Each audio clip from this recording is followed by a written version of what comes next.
everyone, Neil deGrasse Tyson here. We humans love to measure things, to quantify the universe around us. We chart the stars, we map the genome, and we even break down time itself into manageable chunks. But have you ever stopped to wonder, why are there 12 months in a year? Why not 10 or 15? It all goes back to the ancient Romans, their gods, their emperors, and their surprisingly influential calendar. So buckle up, fellow stargazers, as we take a trip through time and explore the fascinating origins of the names of the months. We begin our journey, appropriately enough, with January, named after Janus, the Roman god of beginnings, gates, transitions, and endings. Imagine a deity who could literally see both the past and the future simultaneously. That's Janus.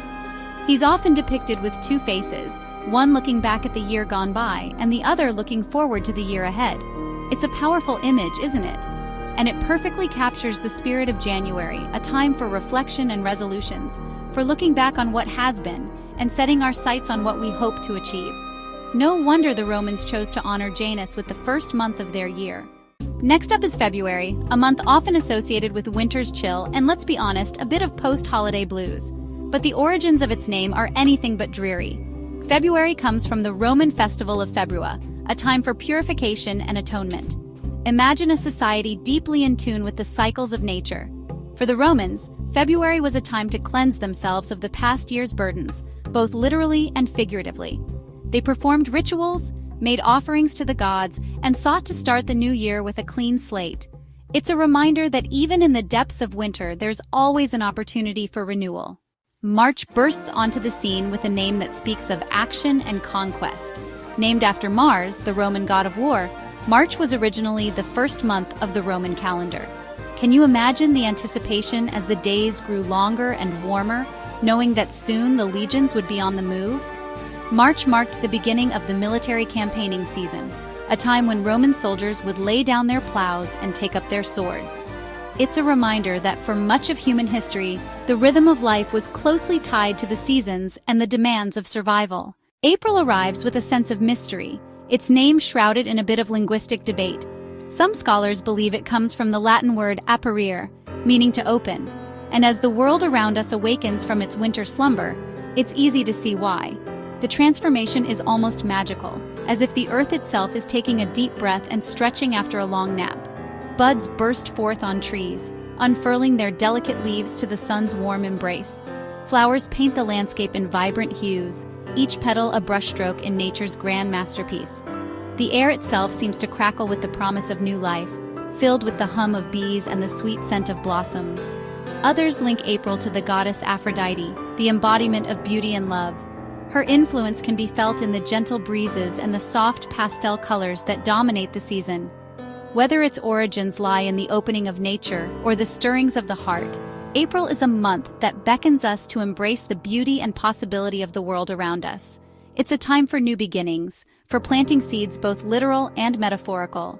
As we step into this season of renewal, we are reminded of the endless potential that lies within us and the world we inhabit. May arrives adorned in a tapestry of green, a testament to the life-giving power of spring. It's no surprise then that the Romans dedicated this month to Maya, an earth goddess associated with growing plants and the bounty of the natural world. Imagine a time when our ancestors lived in close harmony with the land, their very survival dependent on the success of their crops. For them, May was a time of hope and anticipation, a celebration of the earth's fertility and the promise of a bountiful harvest. It's a reminder that even in our modern world, we are still deeply connected to the rhythms of nature. June arrives bathed in sunshine, a month when love is in the air and wedding bells chime. The Romans, it seems, felt the same way, dedicating this month to Juno, the queen of the gods and the goddess of marriage and childbirth. Imagine a Roman wedding ceremony, held under the clear blue skies of June, with Juno's blessings invoked for a long and happy union. It's no wonder that June remains a popular month for weddings even today. It's a time when we celebrate love, commitment, and the creation of new families. July bursts onto the scene with a name that echoes with power and ambition. Originally called Quintilis, meaning fifth in Latin, July underwent a rather dramatic rebranding thanks to Julius Caesar. Imagine being so influential, so pivotal to the course of history that you get a whole month renamed in your honor. That's exactly what happened to Caesar in 44 BCE, the year of his assassination. It's a testament to the enduring legacy of this Roman general and statesman, whose impact on Western civilization is still felt today. August arrives, bathed in the warm glow of late summer, a month named for a ruler who sought to emulate the gods themselves. Originally called Sextilis, meaning sixth in Latin, August underwent a transformation similar to its predecessor, July.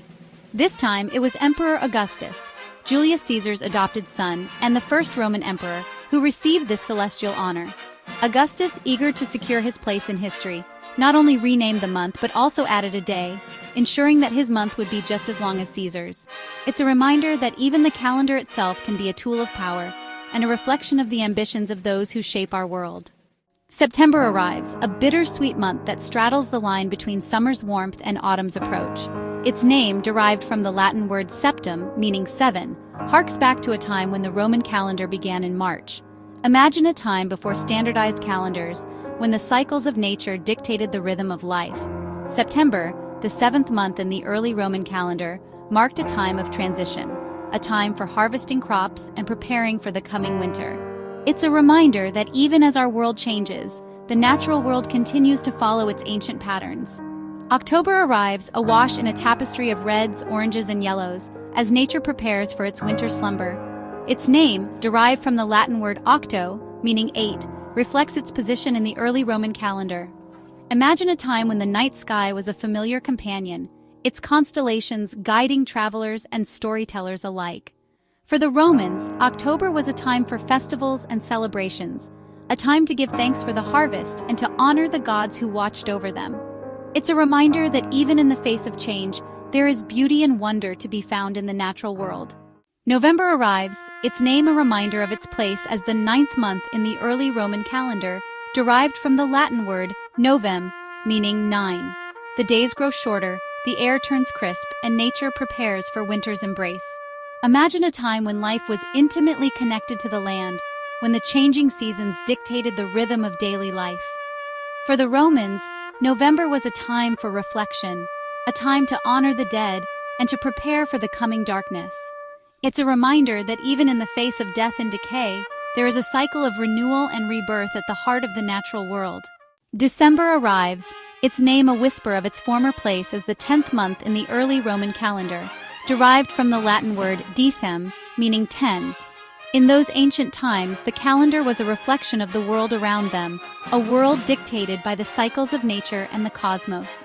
The shortest day of the year has passed, and the promise of spring flickers on the horizon. The winter solstice, a pivotal moment, signaled the gradual return of longer days and the slow awakening of the earth. Imagine a time when the stars themselves seemed to hold the secrets of the universe, guiding the Romans in their daily lives and their grand celebrations, their movements dictating the passage of time and the fate of humanity. The stars were not just distant lights, but celestial guides, influencing decisions and marking the passage of seasons. For the Romans, December was a time for celebration, a time to honor the gods and to come together as a community, a time to feast and to exchange gifts, to share in the abundance of the harvest and to prepare for the new year ahead, to mark the end of one year and the beginning of another. The turning of the calendar was a moment of reflection and anticipation, a time to look back on the past and to hope for the future. It's a reminder that even in the darkest depths of winter, there is always hope for a brighter future. The Romans believed that the cycles of nature mirrored the cycles of human life, with each ending bringing a new beginning. There is always hope for a brighter future. As the sun rises over the ancient ruins, it brings with it the promise of renewal and the endless possibilities of the days to come. And that's how the months got their names. It's fascinating to delve into the origins of something we use every day without a second thought. From the two-faced god Janus, who symbolizes beginnings and transitions, to the mighty Julius Caesar, whose reforms gave us the Julian calendar, from the earth goddess Maya, representing growth and fertility, to the Emperor Augustus, who brought stability and peace, the Roman calendar is a testament to the enduring power of mythology, history, and human ambition. Each name carries a story, a piece of history that has been passed down through the ages. It's amazing to think that the names we use for the months, those seemingly arbitrary divisions of time, have their roots in ancient beliefs and the deeds of long-gone rulers. These names are not just labels, they are echoes of a time when gods and emperors shaped the world. The Roman calendar is more than a way to mark time. It's a bridge to our past, a reminder of the rich tapestry of human history. So the next time you flip your calendar page, take a moment to appreciate the cosmic journey that led to those names. A journey that spans millennia and connects us to the very heart of Roman culture. Each month is a chapter in the grand story of human civilization. The legacy of Roman timekeeping is a testament to the ingenuity and vision of our ancestors. It's a cosmic journey that continues to influence our lives today. So, as you navigate through the months, remember that you are part of a timeline that stretches back to the dawn of civilization. This connection to the past enriches our understanding of the present and inspires us to look forward to the future. Don't forget to like, share, and subscribe for more cosmic insights. Join us as we continue to explore the fascinating stories that shape our world.